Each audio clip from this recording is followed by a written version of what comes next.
प्रिय विद्यार्थियों, पिछले कुछ समय से हम खरपतवार का अध्ययन कर रहे हैं, वीड्स। अब तक हमने खरपतवारों की परिभाषा अर्थात खरपतवार क्या होते हैं, इनमें कौन कौन सी विशेषताएं होती है तथा इनका वर्गीकरण क्या है, इस बारे में हम काफ़ी चर्चा कर चुके हैं।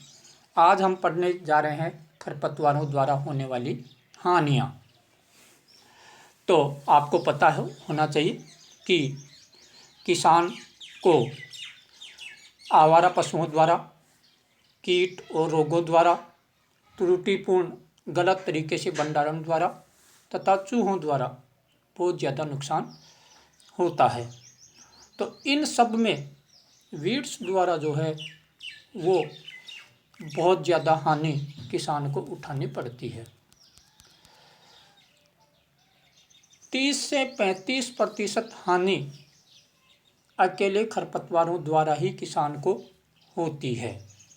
तो इस तरह से खरपतवार जो है वो किसान के लिए काफ़ी हानिकारक, नुकसानदायक सिद्ध होते हैं।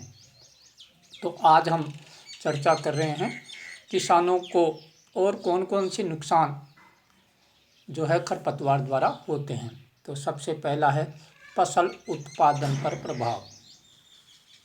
तो जैसा कि आपको पता है, खरपतवार और फसल दोनों को प्रकाश, जल और पोषक तत्वों की आवश्यकता होती है और इन तीनों चीज़ों के लिए फसल और खरपतवार में प्रतिस्पर्धा होती है, जिसके कारण फसल की उपज में भारी कमी आती है। दूसरी हानि फसल उत्पादों की गुणवत्ता में कमी, अर्थात उत्पादन या उपज में तो कमी होती है, गुणवत्ता में भी कमी आती है। जैसा कि सरसों के बीज में सत्यानाशी के बीज मिल जाने से सरसों के तेल में दुर्गंध आने लगती है तथा इसका मानव जीवन पर बहुत बुरा प्रभाव पड़ता है और ऐसे बीजों से युक्त तेल का प्रयोग करने से माड़ों में ड्रॉपसी नामक रोग पैदा हो जाता है। तीसरा नुकसान है पशुधन उत्पादों की मात्रा व गुणवत्ता में कमी। पशुओं द्वारा विभिन्न प्रकार के खरपतवारों को खाया जाता है, जिससे दुग्ध उत्पादन पर बुरा प्रभाव पड़ता है। जंगली प्याजी, जंगली लहसुन पशुओं द्वारा चर लेने से उनके दूध में दुर्गंध आने लगती है और इस दूध से तैयार घी, मक्खन, पनीर आदि में भी दुर्गंध आती है। अगला नुकसान है मृदा में कमी। तो जैसा कि आपको पता है, खरपतवार मृदा से नमी का अवशोषण करके फसलों के लिए इसकी कमी कर देते हैं, जिससे फसलों के उत्पादन में कमी आती है। पांचवी हानि है भूमि के मूल्य में कमी।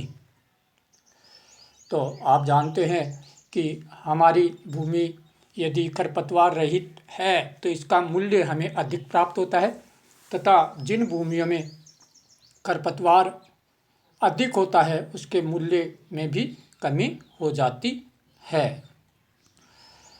अगला नुकसान है खरपतवार कीट व रोगों को शरण देते हैं और ऐसा करने से हमारी फसल भी कीट व रोग ग्रसित हो जाती है, जिसके कारण अत्यधिक नुकसान किसान को होता है।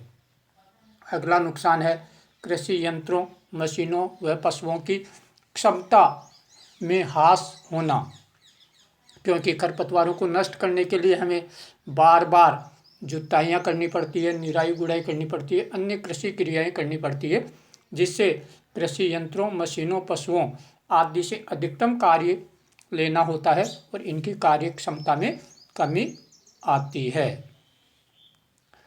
सिंचाई जल की हानि। खरपतवार नहर, तालाब व सिंचाई की नालियों में उगकर पानी के बहाव में अवरोध उत्पन्न करते हैं। इसके अलावा जल को अवशोषित करके नमी की कमी उत्पन्न करते हैं। खरपतवार मनुष्यों के लिए घातक होते हैं। कुछ खरपतवार मनुष्यों के लिए इतने घातक होते हैं कि इनके हानिकारक प्रभाव से मृत्यु तक हो सकती है। जैसा कि हम बार बार चर्चा करते आ रहे हैं कि सरसों जो है उसमें सत्यानाशी के बीजों की मिलावट की जाती है जो कि नुकसानदायक होती है।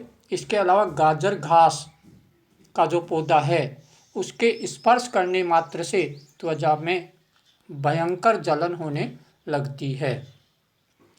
अगला नुकसान है पशु स्वास्थ्य के लिए घातक। चारागाह है वह चारे की फसलों में उत्पन्न अनेक खरपतवार पशु स्वास्थ्य पर भी बुरा प्रभाव डालते हैं और कई बार तो खरपतवारों के खाने से पशुओं में आफरा नामक बीमारी हो जाती है और पशु की मृत्यु तक हो जाती है। अगला नुकसान जो खरपतवार द्वारा होता है वो है किसान के जीवन स्तर पर प्रभाव। खरपतवार ग्रस्त क्षेत्रों में किसान को अपनी सारी ऊर्जा खरपतवार नियंत्रण के तरीकों के लिए यंत्र, मशीनें, शाकनाशी दवाई आदि खरीदने में करनी पड़ती है जिससे उसकी आर्थिक स्थिति कमज़ोर हो जाती है। इसके अलावा और भी कई नुकसान है जो किसान को उठाने पड़ते हैं क्योंकि खरपतवारों के अधिक होने से फार्म हाउस, खाई आदि में पनपने वाले खरपतवारों में सांप, बिच्छू आदि जहरीले जंतुओं का आश्रय स्थल यहाँ बन जाता है जो कि किसान के लिए कई बार जानलेवा भी होता है। तो प्रिय विद्यार्थियों, आज के लिए इतना ही।